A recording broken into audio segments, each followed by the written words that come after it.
बिस्मिल्लाहिर्रहमानिर्रहीम। बायोडाइवर्सिटी में next topic है classification. So what is classification? The arrangement of organism into groups and sub groups on the basis of their similarities and differences is called classification. जिस तरह biodiversity में हम पढ़ चुके हैं कि ऑर्गेनिज्म की बहुत ज़्यादा तादाद है, उनमें बहुत ज़्यादा डाइवर्सिटी है, साइज के एतबार से, स्ट्रक्चर के एतबार से, हैबिटेट के एतबार से। अब इन ऑर्गेनिज्म को अरेंज करना, उनको एक ख़ास तरतीब से रखना into groups and sub groups on the basis of their similarities. In similarities के कौन कौन से ऑर्गेनिज्म सिमिलर है और कौन कौन से ऑर्गेनिज्म किसी करेक्टर की बुनियाद पर एक दूसरे से मुख्तलिफ है। तो this arrangement of organism into groups and sub groups on the basis of their similarities and differences is called classification. And the branch of biology which deals with classification is called taxonomy. Biology का वो branch जिसमें हम organism की classification discuss करते हैं, organism को classify करते हैं मुख्तलिफ ग्रुप्स और सब ग्रुप्स में सिमिलरिटीज और डिफरेंसेस की बुनियाद पर, उस ब्रांच ऑफ बायोलॉजी को कहते हैं taxonomy. Now what is the aim of classification? Classification का मकसद क्या है? क्लासिफिकेशन साइंटिस्ट क्लासिफिकेशन क्यों करते हैं, क्यों ऑर्गेनिज्म को क्लासिफाई करते हैं मुख्तलिफ ग्रुप्स और सब ग्रुप्स में, उनको क्लासिफाई करते हैं, उनको अरेंज करते हैं। तो मकसद क्या है? Aim, what is the aim? So aim of classification, जिस तरह बायोडाइवर्सिटी में हम पढ़ चुके हैं कि ऑर्गेनिज्म की तादाद बहुत ज्यादा है और इनमें डिफरेंस भी है, चेंज भी है, बहुत ज्यादा वैरायटी भी है। हैबिटेट के एतबार से मतलब यह है कि कुछ ऑर्गेनिज्म पानी में रहते हैं, कुछ खुश्की पर रहते हैं, कुछ पहाड़ों में रहते हैं, कुछ जंगलों में रहते हैं, कुछ हवा में उड़ते हैं। इसी तरह साइज के एतबार से भी ऑर्गेनिज्म में बहुत ज्यादा वैरायटी है, चेंज है, डिफरेंस है। छोटे से छोटा ऑर्गेनिज्म, यूनिसेलुलर ऑर्गेनिज्म, बैक्टीरिया ले ले, क्लेमिडोमोनास ले ले, वायरस ले ले। इसी तरह बड़े बड़े animal, elephant, lion, tiger, buffalo वगैरह। इसी तरह मॉर्फोलॉजी के एतबार से ऑर्गेनिज्म भी एक दूसरे से मुख्तलिफ है। इसी तरह मूड ऑफ लाइफ प्रोसेसेस, मुख्तलिफ जो लाइफ प्रोसेसेस है ऑर्गेनिज्म के एक दूसरे से मुख्तलिफ हैं। मूड ऑफ न्यूट्रिशन मुख्तलिफ है, मूड ऑफ रिप्रोडक्शन मुख्तलिफ है, मूड ऑफ लोकोमोशन। इसी तरह यानी ऑर्गेनिज्म की बहुत सारी चीज़ों में एक दूसरे से जो है ना, यानी वो एक दूसरे से डिफर होते हैं, एक दूसरे से मुख्तलिफ होते हैं, उनमें चेंज होता है, उनमें बहुत ज़्यादा वैरायटी होती है। अब इन ऑर्गेनिज्म को साइंटिस्ट जब स्टडी करते हैं तो कलेक्टिवली अगर इन ऑर्गेनिज्म को स्टडी किया जाए तो इनका स्टडी करना मुश्किल होता है। लिहाजा साइंटिस्ट इन ऑर्गेनिज्म को, ये तमाम मुख्तलिफ अनवाव अक़साम के जो ऑर्गेनिज्म हैं, इनको क्लासीफाई करते हैं, इनको अरेंज करते हैं।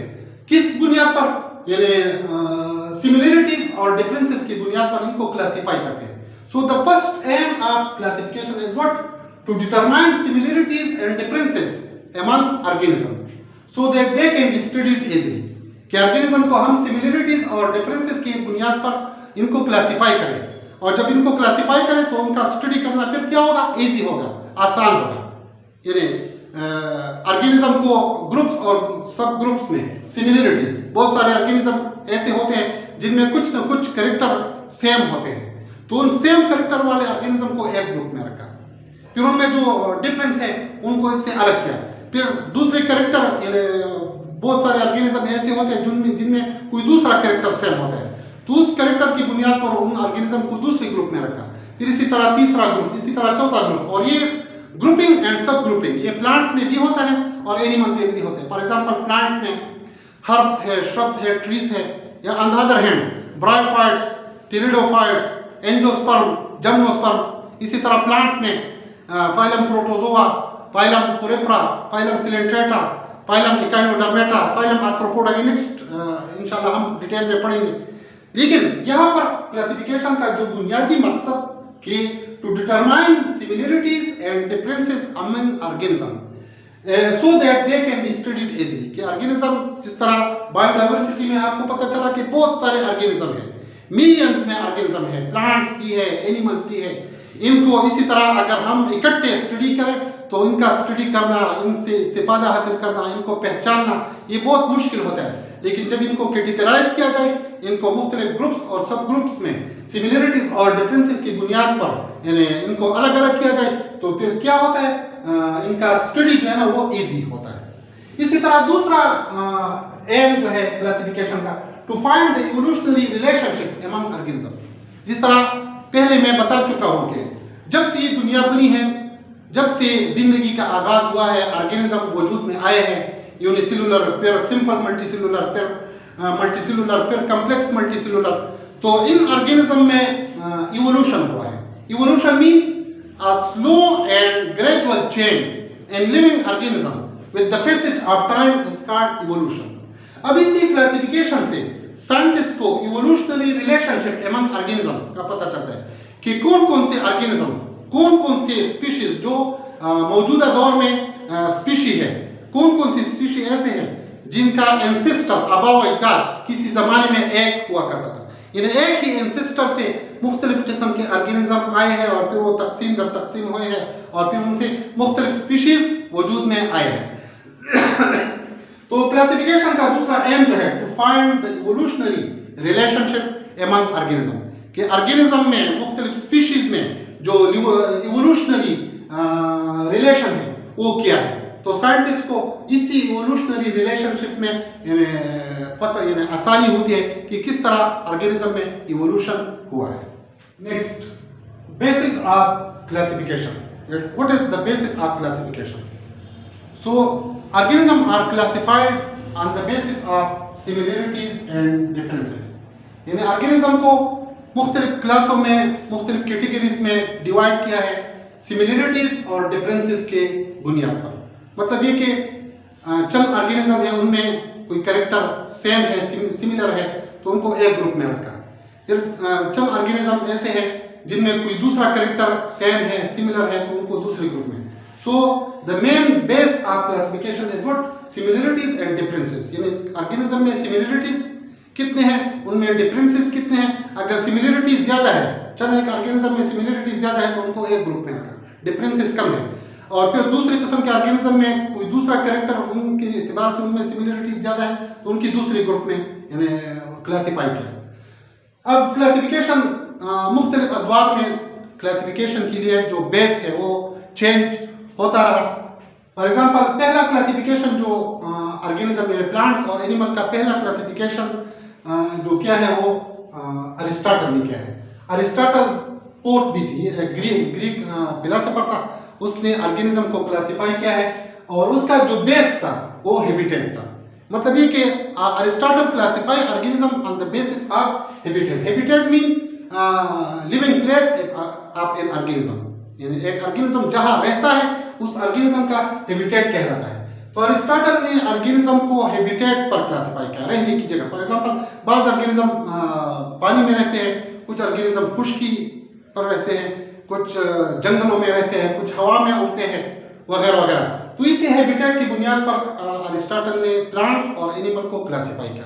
तो अपने ज़माने के एतबार से अरिस्टोटल का जो क्लासिफिकेशन था वो तो उस वक़्त के एतबार से सही था, लेकिन फिर उसमें चंद नक़ाइस आए। फॉर एग्जाम्पल, अब अरिस्टोटल के मुताबिक फिश और टर्टल का हैबिटेट एक है। फिश भी पानी में रहता है, टर्टल भी पानी में रहता है, लेकिन इनके जो बाकी कैरेक्टर अगर हम देखें, इंटरनल कैरेक्टर देखें, फिर मॉर्फोलॉजी देखें, फिजियोलॉजी देखें, तो उसमें बहुत ज़्यादा फर्क है। लिहाजा अरिस्टोटल के मुताबिक फिश और टर्टल ये एक ग्रुप में था। इसी तरह हैबिटेट के एतबार से बेट को बर्ड में रखा गया। बेट चमगादड़ ये उड़ता है, परिंदे भी उड़ते हैं, तो हैबिटेट के मुताबिक बेट परिंदा है। लेकिन बाकी कैरेक्टर जो बेट के हैं वो परिंदों से बिल्कुल डिफरेंट है। बेट जो है वो मैमल है और बर्ड्स ये अलग क्लास है। लिहाजा पहला जो अरिस्टोटल का क्लासिफिकेशन था उसका बेस जो था वो हैबिटेट था। इसी तरह बाज़ बायोलॉजिस्ट ने ऑर्गेनिज्म को सेल की तादाद के एतबार से ऑर्गेनिज्म को क्लासिफाई किया। यानी ऑर्गेनिज्म का की क्लासिफिकेशन के लिए जो बेस रखा है, जो बुनियाद को, वो सेल की तादाद। For example, unicellular and multicellular. जिन ऑर्गेनिज्म में एक सेल होता है, यानी जो ऑर्गेनिज्म एक सेल पर मुश्तमिल होते हैं, for example amoeba, paramecium, euglena, chlamydomonas, etcetera etcetera. They are unicellular, अलग ग्रुप, यूनिसेलुलर एक ग्रुप बना है।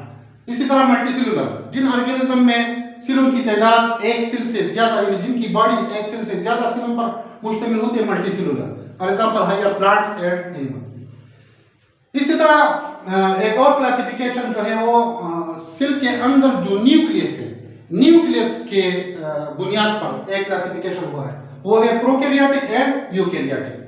प्रोकैरियोटिक ऑर्गेनिज्म के अंदर, यानी प्रोकैरियोटिक ऑर्गेनिज्म की सेल के अंदर जो न्यूक्लियस होता है वो नॉट ऑर्गेनाइज होता है, उसमें मेम्ब्रेन नहीं होता, सेल के अंदर ऑर्गेनाइज न्यूक्लियस नहीं होता। तो इस किस्म के ऑर्गेनिज्म को जिनकी सेल के अंदर न्यूक्लियस ऑर्गेनाइज नहीं होता, इसके न्यूक्लियस के इर्द गिर्द ऑर्गेनाइज्ड मेम्ब्रेन नहीं होता, इस किस्म के ऑर्गेनिज्म को प्रोकैरियोटिक ऑर्गेनिज्म कहते हैं। उनमें बाकी भी डिफरेंसेस है, सेल ऑर्गेनेल वगैरह, सेल वॉल का स्ट्रक्चर वगैरह, लेकिन जो बुनियादी बेस जो था वो न्यूक्लियस का था, कि जिन ऑर्गेनिज्म में ऑर्गेनाइज न्यूक्लियस नहीं होता वो प्रोकैरियोटिक होते हैं। और दूसरा यूकैरियोटिक, जिन ऑर्गेनिज्म में ऑर्गेनाइज न्यूक्लियस होता है, ऑर्गेनाइज मीनिंग न्यूक्लियस के अंदर जो जेनेटिक मटेरियल, उनके इर्द गिर्द न्यूक्लियर मेम्ब्रेन, फिर सेल के अंदर जेनेटिक जो सेलुलर ऑर्गेनेल वगैरह, इसी तरह सेल का जो स्ट्रक्चर वो प्रोकैरियोटिक से मुक्त, तो इन ऑर्गेनिज्म को यूकैरियोटिक ग्रुप में रखा। तो ये भी एक क्लासिफिकेशन रहा है। इसी तरह एक classification on the basis of mood off nutrition, कि ऑर्गेनिज्म का मूड ऑफ न्यूट्रिशन क्या है, किस तरह ऑर्गेनिज्म अपना खुराक हासिल करते हैं, खुद बनाते हैं या दूसरे ऑर्गेनिज्म से अपना खुराक हासिल करते हैं।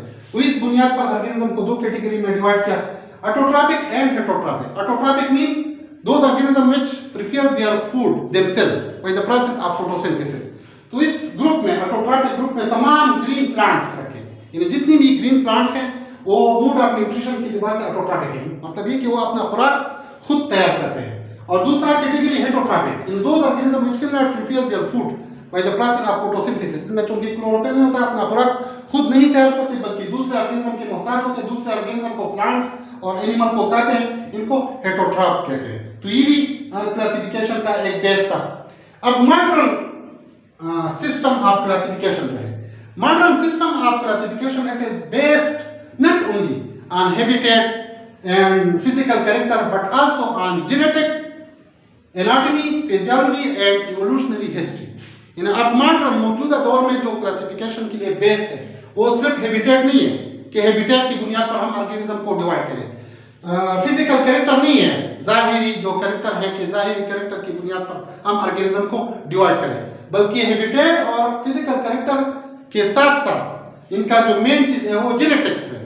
ऑर्गेनिज्म का अंदर, सेल के अंदर न्यूक्लियस, न्यूक्लियस के अंदर फिर जेनेटिक मटेरियल जो कि डीएनए है, कि ऑर्गेनिज्म का डीएनए क्या है, डीएनए में आपस ऑर्गेनिज्म की डीएनए में क्या रिलेशन है, इसी तरह इनकी एनाटॉमी क्या है, इंटरनल जो ऑर्गन्स है, इंटरनल स्ट्रक्चर है वो क्या है, इसी तरह फिजियोलॉजी, मुख्तलिफ ऑर्गन किस तरह परफॉर्म करते हैं, किस तरह मुख्तलिफ फंक्शन परफॉर्म करते हैं, इसी तरह इवोल्यूशनरी हिस्ट्री कि ऑर्गेनिज्म की इवोल्यूशनरी हिस्ट्री क्या है, यानी ऑर्गेनिज्म जो वक्त गुजरने के साथ साथ उनमें चेंज आया है, वो चेंज उनमें किस तरह हुआ है, इन ऑर्गेनिज्म का एंसेस्टर क्या है, कॉमन एंसेस्टर, फास्ट में इनका जो अबाव अजदाद थे वो किस तरह थे, किस किस्म के एंसेस्टर से इनका इवोल्यूशन हुआ है।